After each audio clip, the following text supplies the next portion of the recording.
Olá, irmãos, a paz do Senhor. Então nós estamos aqui com mais um estudo bíblico Haja Luz. Bom, então na primeira lição, na lição da semana passada, nós vimos que a palavra de Deus ela é libertadora. Nós vimos que Deus criou os céus, a terra e tudo que neles há através da palavra. Ele disse: haja luz, e a luz foi feita. Haja terra, haja águas, haja natureza, haja... E ele foi falando, né, a palavra dele, e as coisas foram se transformando. E vimos que nós também podemos fazer isso na nossa vida. A palavra de Deus, ela vem até nós e nós somos libertos através dessa palavra. Se for o seu caso, irmão, se você tomou essa decisão e deu o primeiro passo rumo à luz, rumo às trilhas de Jesus Cristo, então você deve agora se entregar de corpo e alma a Jesus e deve entender a palavra de Deus. A palavra de Deus é a Bíblia, e é só a Bíblia que vai conseguir nos trazer as lições que Deus quer nos dar. E a primeira lição que um cristão recém-convertido ou um cristão que já se converteu há muito tempo, independente do tempo que ele se converteu, é o amor. O amor é o principal ensinamento que Jesus nos deu. Mas que tipo de amor é esse? Então isso nós vamos ver na lição de hoje, né? Na lição bíblica, na lição da Bíblia de hoje. Então veremos, né? Nós começaremos ouvindo a palavra direto da Bíblia em Coríntios 13, primeira carta aos Coríntios 13. E quem escreveu essa carta foi o apóstolo Paulo na Bíblia, né? Então o apóstolo Paulo ele escreveu essa carta aos Coríntios e ele fala sobre isso, sobre o amor. Então esse vai ser o ensinamento que nós vamos ouvir hoje. Tudo bem? Então vamos direto da Bíblia com primeira carta aos Coríntios, capítulo 13.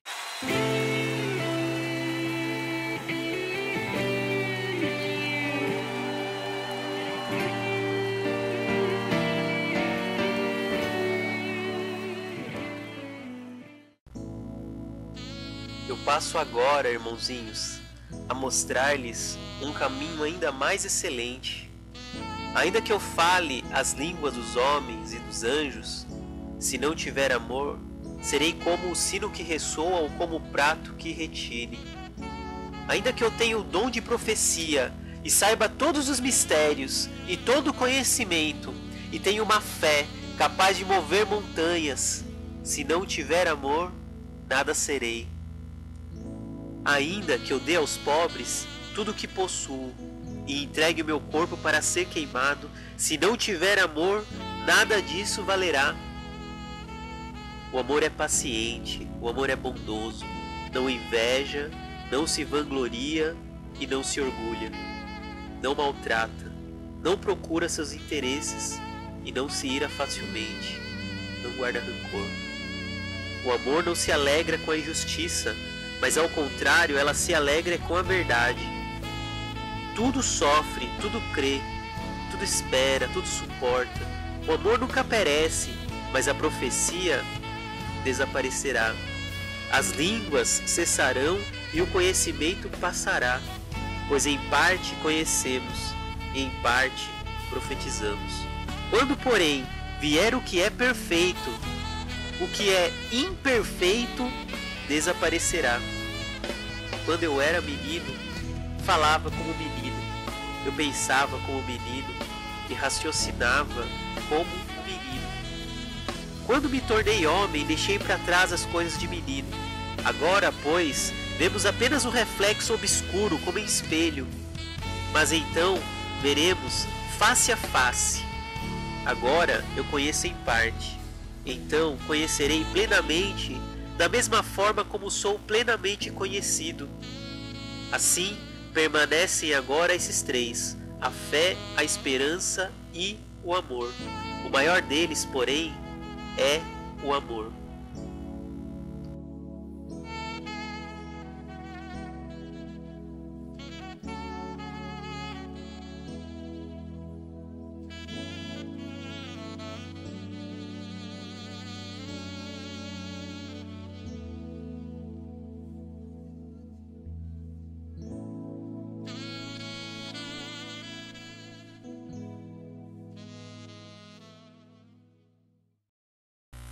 Então, irmãos, vocês acabaram de ouvir então direto da Bíblia, primeira carta aos Coríntios, capítulo 13. Essa é uma das palavras mais fortes que nós temos na Bíblia, né? Foi a primeira palavra que eu preguei numa igreja, inclusive, né? Bom, então vocês viram aí, eu quero voltar então à pergunta que eu fiz no começo desse vídeo. Que amor é esse que o apóstolo Paulo está falando aí em 1 Coríntios 13? É qualquer amor? É o amor que eu tenho pela minha esposa? É o amor que eu tenho pelos meus filhos? É o amor que eu tenho pelos meus amigos? A ideia de amor que vem de Deus, ela é muito mais profunda do que isso que nós vemos no mundo. No mundo, nós temos um amor que é o quê? Um amor que é pretensioso. Ele pretende algo. Ele quer algo. Ele quer satisfazer a própria vontade. Mas esse amor que Deus fala na Bíblia não é qualquer amor. É um amor desprovido de egoísmo. É um amor desprovido de interesses. Olha só, eu quero ler um dos trechos que vocês acabaram de ouvir aí, né, na palavra. Eu vou ler a primeira carta aos Coríntios, capítulo 13, versículo 4 ao 7. Para a gente ver o que é o amor. O amor é paciente. O amor é bondoso. Não inveja, não se vangloria, não se orgulha. Não maltrata. Não procura seus interesses, não se ira facilmente, não guarda rancor. O amor não se alegra com a injustiça, mas se alegra com a verdade. Tudo sofre, tudo crê, tudo espera, tudo suporta. Veja, irmãos, que a Bíblia está falando que o amor é paciente, o amor é bondoso. Não é qualquer amor que a Bíblia fala, não. É o amor que vem de Deus. É o amor que vem de Deus a nós, que é o amor verdadeiro. Mas Deus também exige de nós que nós o amemos da mesma forma. Veja que Deus mostra no Evangelho uma determinada situação. Um homem vem a Jesus e pergunta para Jesus: Jesus, qual é o principal mandamento da Bíblia? E Jesus responde: amarás ao teu Deus sobre todas as coisas. E o segundo mandamento é: ame ao teu próximo como a ti mesmo. Veja que Deus está falando 3 coisas aí.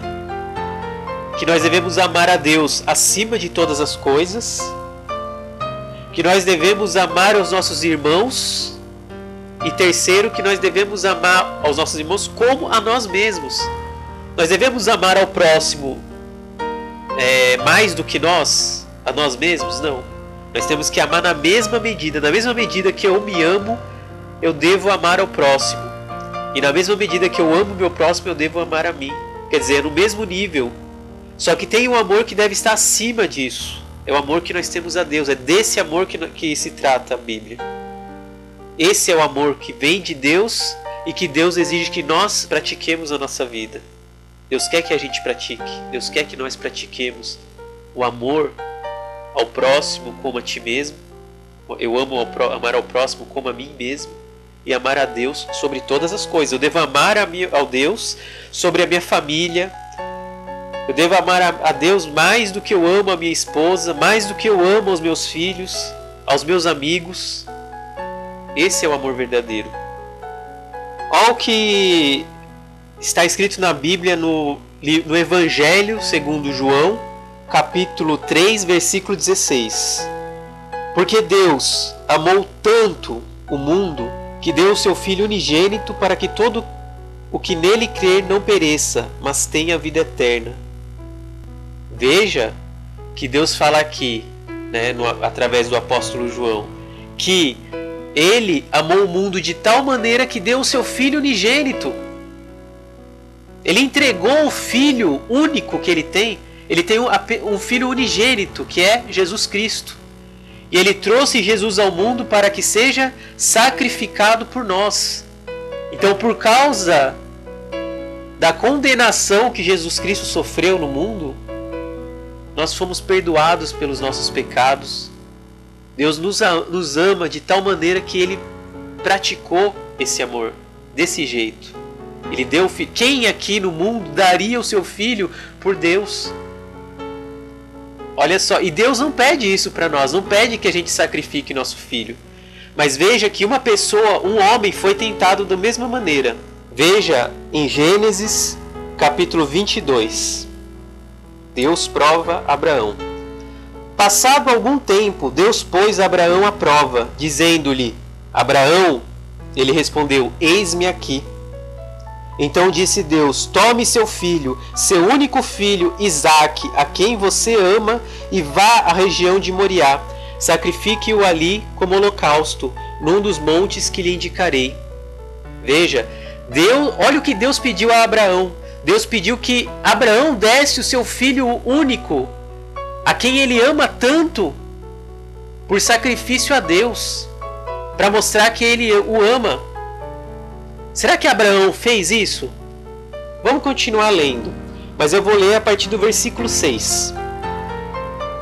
Abraão pegou a lenha para o holocausto e a colocou nos ombros de seu filho Isaque, e ele mesmo levou as brasas para o fogo e a faca. E caminhando os dois juntos, Isaque disse a seu pai Abraão: Meu pai. Sim, meu filho, respondeu Abraão.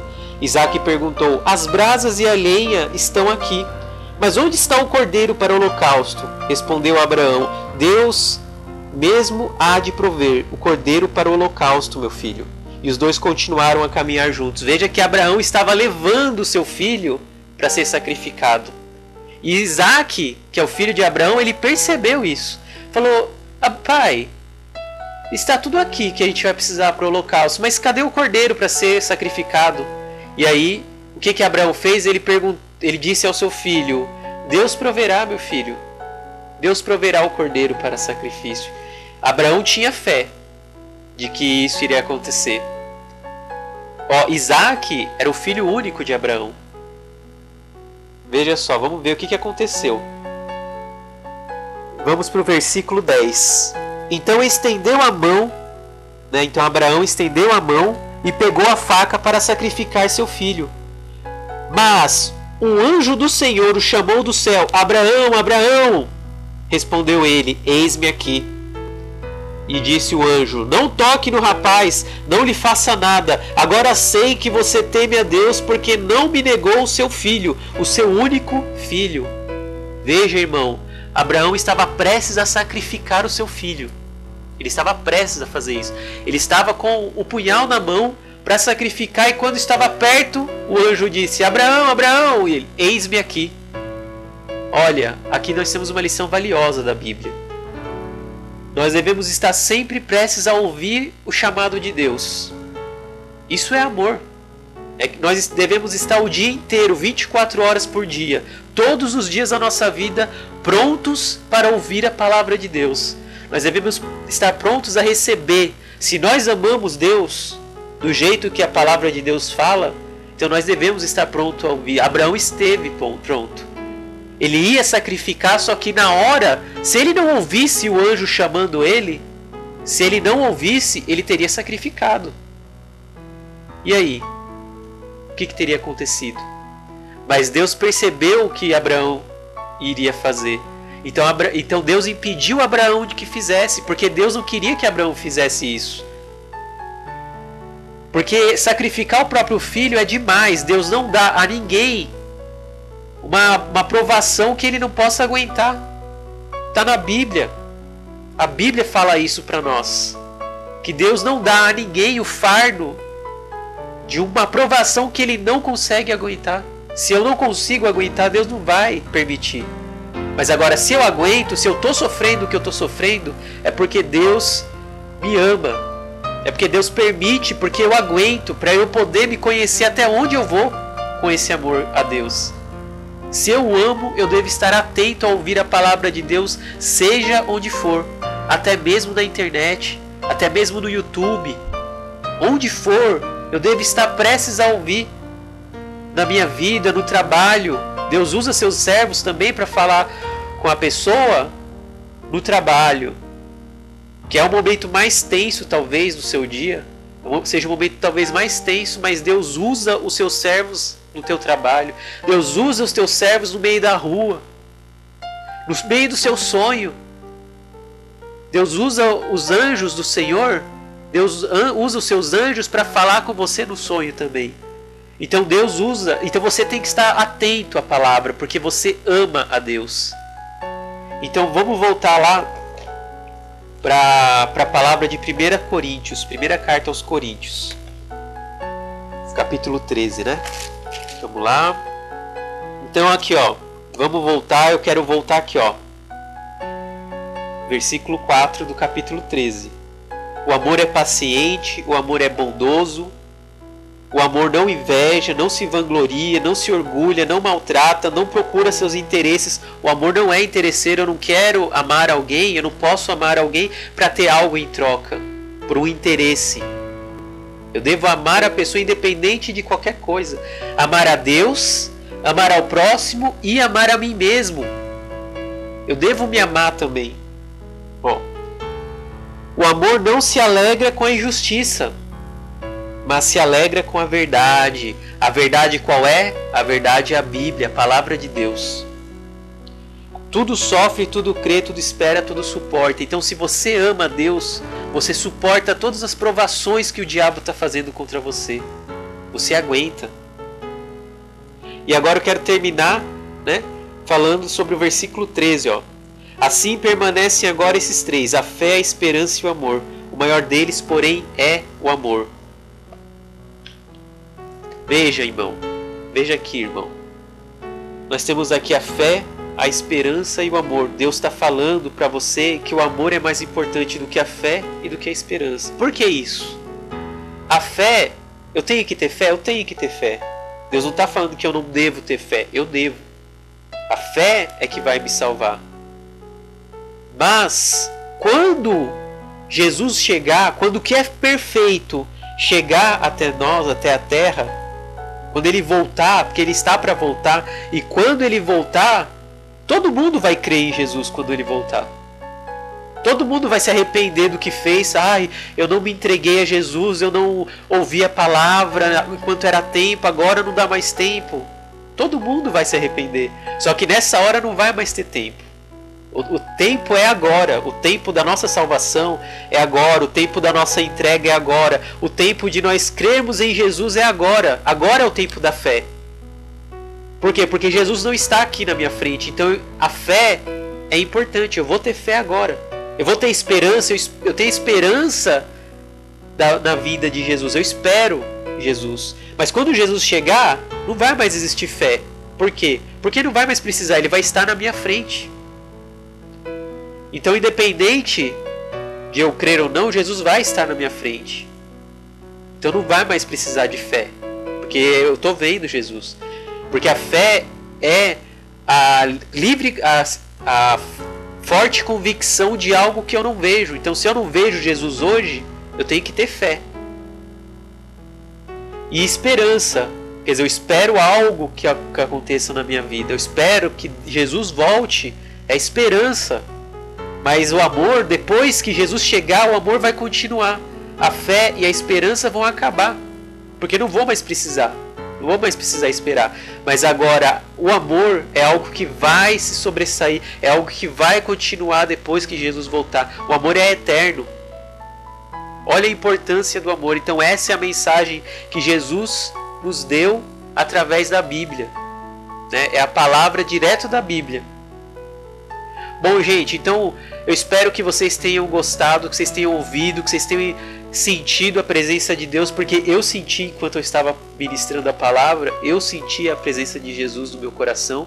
Eu espero que essa convicção em Jesus Cristo, essa fé em Jesus Cristo, esse amor que eu sinto por Deus e por Jesus, tenham contagiado o irmão também, e eu sei que contagiou, em nome de Jesus. Então, irmão, entregue-se a Jesus. Se você ainda não acredita, se não crê ainda, creia, porque Jesus está por vir.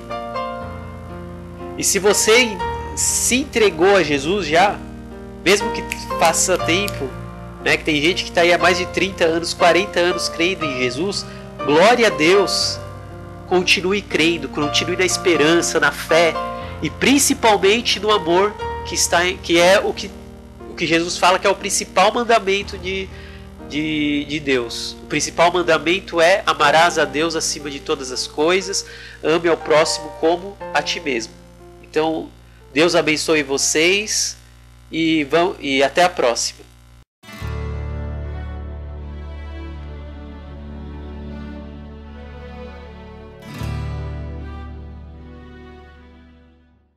Caro irmão, se essa mensagem que você acabou de ouvir te tocou e você aceitou Jesus, então eu quero te apresentar algo que passa a ser extremamente importante na sua vida. Essa daqui é a Bíblia Sagrada. É uma coleção de 66 livros escritos por 40 autores durante 1600 anos.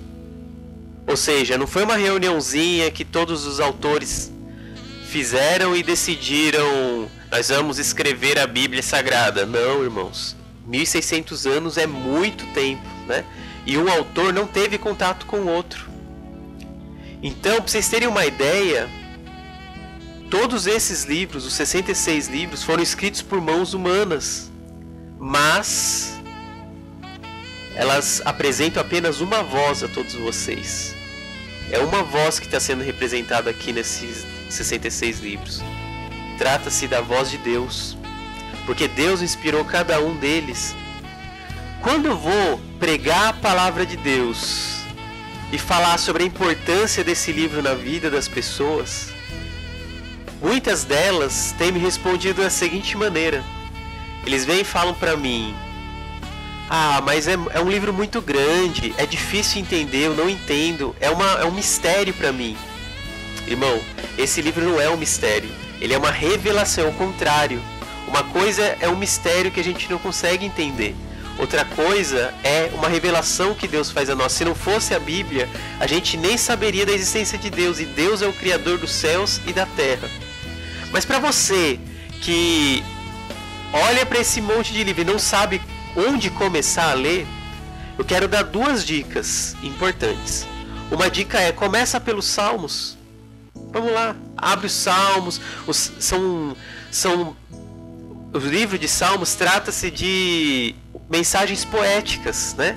São poesias para o nosso ouvido e para o nosso coração, e são ensinamentos que vão refrigerar a nossa alma. Agora, se a Bíblia continua sendo difícil entender para você, então eu vou dar uma outra dica. Este daqui, irmãos, é um livro chamado Haja Luz. Haja Luz é um livro que eu escrevi quando eu tinha 6 meses de conversão. Durante um mês eu escrevi o livro. Ele se chama Haja Luz, né? E são 8 capítulos que são 8 mensagens da Bíblia.